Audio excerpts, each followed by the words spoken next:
Olá, seja bem-vindo ao meu canal e quero desde já pedir para que você se inscreva no meu canal se você ainda não é inscrito. Compartilhe se gostou e deixe o seu like. Meu muito obrigado. Eu vou tratar deste assunto aqui em partes, então, portanto, essa é a parte 1. E o assunto que eu vou trabalhar aqui é sobre o arrependimento. Eu gostaria que você ficasse comigo até o final deste vídeo.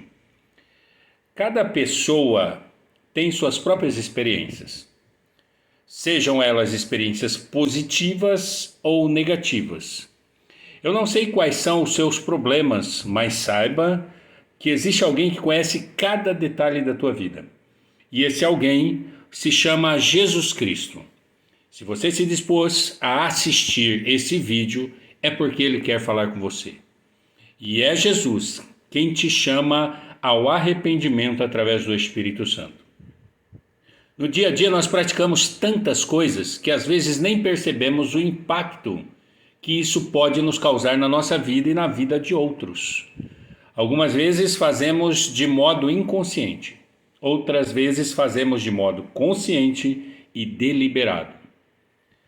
Se nós pedirmos para o Espírito Santo de Deus mostrar o que temos guardado em nossos corações, é possível que algum de nós caiamos com o nosso rosto em terra, que nós venhamos a ficar atônitos, boquiaberto com nossas falhas e digamos para nós mesmos: Senhor, tem certeza que sou eu? E a oração deveria ser mais ou menos assim: me perdoa, Senhor, porque me pareço com um monstro. Purifica o meu coração, santifica-me, lava-me no sangue do Cordeiro Jesus, que as chamas de fogo do teu Espírito Santo venham queimar todo o pecado, que eu possa ter um coração semelhante ao teu, que meu coração seja regenerado pelo poder do Espírito Santo. Este sou eu, Senhor, misericórdia quero. Senhor, me perdoa e purifica o meu coração. Bom, a gente muitas vezes não consegue enxergar nossas próprias falhas, nossos defeitos, nossas fraquezas, mas as pessoas que estão ao nosso redor conseguem enxergar com muito maior clareza aquilo que aparentamos ser e aquilo que às vezes até somos. E quando aqui eu coloco esta oração como exemplo diante do Senhor, é porque estou a representar aqui um estado em que possa se encontrar o coração humano. E é por isso que existem os desertos da vida. Os desertos na nossa vida, eles servem para expurgar de nós toda a sujeira interior.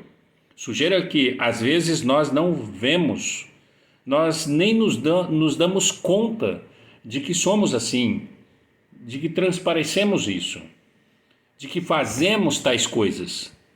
Os desertos, os ventos e as tempestades, eles vão servir na nossa vida para nos tornar um valente, um guerreiro, alguém maduro na fé e mais humilde. A palavra do Evangelho de Cristo Jesus abre o coração do pecador para que ele enxergue a si mesmo. A palavra de Jesus é uma luz que entra para dar fim às ações das trevas e traz alívio à consciência daquele que é esclarecido pela palavra de Deus, que salva o pecador. Existe um livrinho cujo título é O Coração do Homem. Quem ler este livrinho vai entender bem o que estou dizendo, porque no coração do homem ou da mulher pecadora só vamos encontrar orgulho, vaidade, imoralidade, sensualidade, preguiça, glutonaria, vícios, avareza, ganância, ira, raiva, maledicência, mentiras, inveja, malícia e sabe-se lá o que mais. Então veja que são muitas coisas, e todas essas coisas são coisas reprováveis pelo nosso Deus. Então esse é o coração de toda pessoa pecadora. Em Romanos capítulo 3, versículo 23, ele diz que todos pecaram. E todos é todos. Todos pecaram e destituídos estão da glória de Deus. Estou a falar de algo espiritual. Por isso foi necessário Jesus dar a si mesmo em sacrifício para restituir uma aliança que foi quebrada e trouxe a nós condenação. A humanidade trouxe condenação. Quando falo sobre o coração do homem, falo sobre a vida espiritual da pessoa. Em Provérbios capítulo 4, versículo 27, orienta qualquer ser humano a guardar, proteger o seu coração, ou seja, a cuidar da sua saúde espiritual. Lembre-se que Jesus não é um caminho, ele é o único caminho. Ele não é apenas mais uma verdade entre tantas. Jesus é a única verdade. Jesus não é apenas uma vida, ele é a própria vida e a própria fonte de vida que jorra sobre todas as demais que existem no mundo. Sem o sopro da vida de Jesus, o nosso corpo é apenas barro e vira cinzas. Mas ainda falando em Provérbios capítulo 4, versículo 27, a palavra de Deus nos ensina que, sobretudo o que se deve guardar, guarda o coração, porque dele procedem as fontes da vida. Veja que a palavra está referenciando a origem de tudo, Deus. Deus é a fonte da vida. Foi Ele quem te formou e por causa dele você ainda está vivo. Jesus Cristo é aquele que tudo vê. Nada passa despercebido aos olhos do Espírito Santo de Deus. Jesus, ele olha dentro do nosso coração. Os olhos de Deus estão sobre os caminhos do homem e ele vê todos os seus passos. Existem dois tipos de estrelas: a estrela apagada e a estrela acesa. A estrela representa o nosso nível de consciência. A estrela apagada é aquela pessoa ignorante no pecado, que faz e desfaz e acha que não dá nada não, que está tudo certo e que tudo é permitido. Ele se deita em pecados. Já a estrela acesa é aquela que conhece a palavra de Deus. A Bíblia é clara que haverá um julgamento e ninguém será livre de passar pelo processo do julgamento de nossas ações. Aquilo que fizemos ou deixamos de fazer será submetido ao julgamento no tribunal de Cristo Jesus. Entretanto, aqueles que conhecem a palavra de Deus terão um julgamento muito, muito mais severo. Mateus capítulo 11, versículo 24, Tiago capítulo 3, versículo 1, são referências que tratam desse assunto. O livro de Tiago vai dizer: porquanto sabeis que nós, os que ensinamos, seremos julgados com maior rigor. Agora veja, pouco importa se é com maior ou menor rigor. O que importa é se o teu coração está arrependido e se as tuas vestes estão lavadas no sangue do Cordeiro Jesus Cristo. Se tem azeite na nossa lamparina e se estamos preparados para a segunda vinda do Senhor Deus. O nosso livro de fé e salvação é a Bíblia Sagrada. E em Marcos capítulo 1, versículo 15, nos diz: arrependei-vos e crede no Evangelho. Quando uma pessoa se arrepende dos seus maus caminhos, das coisas erradas que praticou, um dos primeiros frutos visíveis é exatamente a mudança de direção. Enquanto Jesus estava vendo o coração de Zaqueu, as pessoas próximas murmuravam e muito possivelmente estava condenando a atitude de Jesus em seus corações, porque Jesus foi pousar na casa de um pecador. Nessa passagem de Lucas capítulo 19, versículo 9, Jesus reconhece o arrependimento de Zaqueu, um homem que se utilizava de meios ilícitos, que roubava mediante a fraude. O mais bonito nessa história toda é que Jesus vai dizer para Zaqueu: hoje veio a salvação a esta casa. Zaqueu creu nas palavras de Jesus e se arrependeu, e é por isso que a transformação aconteceu em seu interior. Quem não está arrependido não devolve o dinheiro que roubou, mas a pessoa que se arrepende, esta sim preocupa-se com a restituição daquilo que fez, como foi o caso de Zaqueu. Veja, arrependimento não é a mesma coisa que remorso. Remorso é uma coisa, arrependimento é outra. Arrependimento envolve conversão, envolve mudança. O remorso não. O remorso, a pessoa chora derrama lágrimas de crocodilo, mas você não percebe mudança. Mas no arrependimento, sim, há uma conversão, há uma mudança, há todo um trabalhar para que a pessoa se torne uma pessoa diferente. E aqui nós temos o sentido da conversão. Se a pessoa, por exemplo, fuma, bebe, se droga, se prostitui, vive fofocando, vive mentindo, vive trapaceando, vive traindo, dá falso testemunho, sai prejudicando a vida de outros sem medir as consequências, então não houve conversão.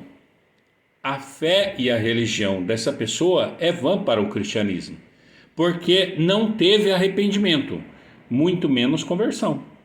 Arrependimento é mudança de comportamento, é buscar alinhar-se à vontade do Deus Altíssimo. A conversão em si está diretamente ligada à prática, à adoção de um estilo correto de vida. É deixar a direção das trevas e caminhar agora na direção da luz. É viver como uma pessoa que foi transformada e renovada na sua mente pelo líder Jesus Cristo, o Filho de Deus. Nesse caso, a fé, o arrependimento e a conversão caminharão juntas, porque fazem consenso entre si. A Bíblia vai dizer que muitos são chamados, mas nem todos escolhidos. Muitos são chamados, mas nem todos se permitem serem transformados. Veja que as portas dos céus estão abertas, mas nem todos querem entrar pela porta dos céus, ao ponto da Bíblia dizer que há alguns que são chamados de filhos da perdição. Há uma infinitude de passagens na Bíblia que vão mencionar o arrependimento e a conversão.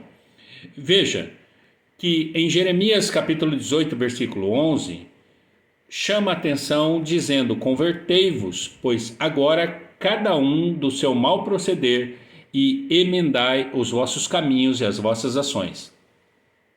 Quando a gente vai lá para Isaías capítulo 55, versículo 7, Deus vai nos dizer que o homem mau tem que deixar os seus pensamentos e caminhos ruins, e assim fazendo, se voltando para Deus.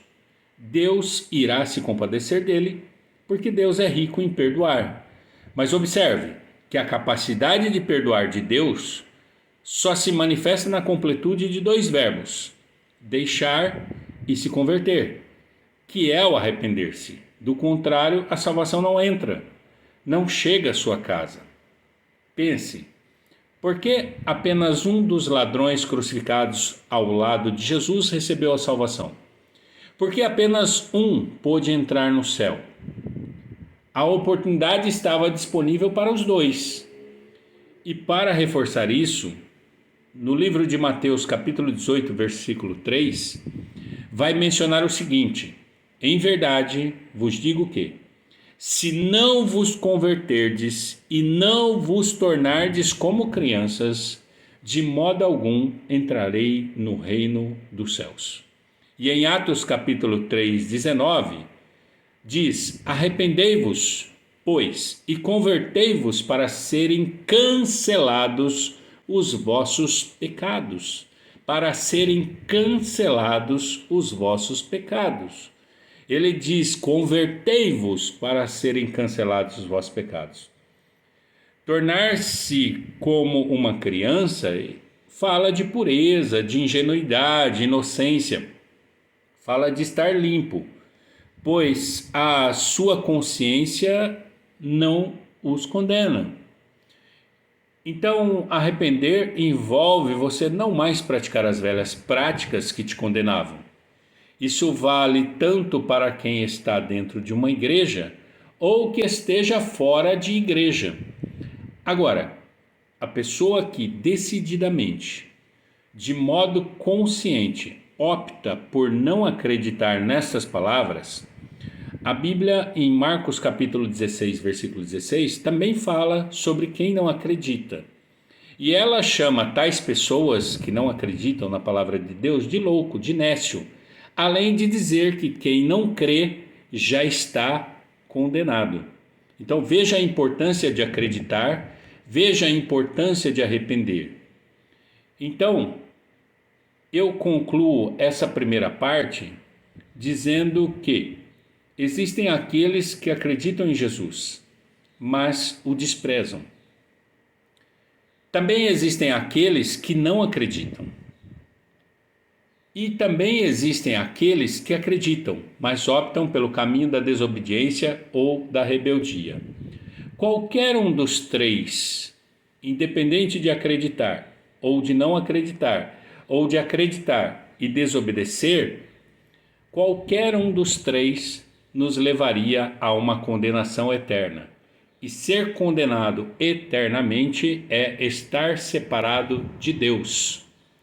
Ser indiferente, desprezá-lo, não acreditar em Jesus Cristo, não obedecer a Jesus Cristo, não importa. Qualquer desses casos citados terão o mesmo resultado, que é a separação de Deus. O que isso representa? Representa ser lançado no lago que arde com fogo e enxofre, mais conhecido como inferno, por toda a eternidade. Veja que quando eu digo aqui eternidade, eternidade é algo que não tem fim. Daqui 100 anos estará no mesmo lugar, daqui 1000 anos estará no mesmo lugar, daqui 10.000 anos estará no mesmo lugar, daqui 100.000 anos estará no mesmo lugar, daqui 1 zilhão de anos estará no mesmo lugar. Eternidade é eternidade. Então, sábio é aquele que possui o temor e o tremor de Deus. Então, qual é a saída? A saída é arrepender-se dos maus caminhos, converter-se e exercitar a fé em Cristo Jesus, buscando cumprir diligentemente a palavra de Deus. Palavra, obediência e adoração. Palavra, obediência e adoração. Se você ainda não aceitou Jesus Cristo como seu único e suficiente Salvador, faça isso neste momento. Permita que Jesus entre no seu coração, entre no seu íntimo, no seu ser. Faça com que o Espírito Santo faça morada em você. Se você não aceitou ainda Jesus Cristo como seu único e suficiente Salvador, diga em voz alta: Senhor Jesus Cristo, eu te aceito como meu único e suficiente Salvador. Entra no meu coração, faz em mim morada, Jesus, e escreve o meu nome no livro da vida, porque eu não quero ir para o inferno. Eu quero que a luz do Senhor resplandeça na minha alma e no meu coração. Jesus, aceita-me. Em nome de teu Filho amado e querido, Deus Pai Todo-Poderoso, eu te agradeço.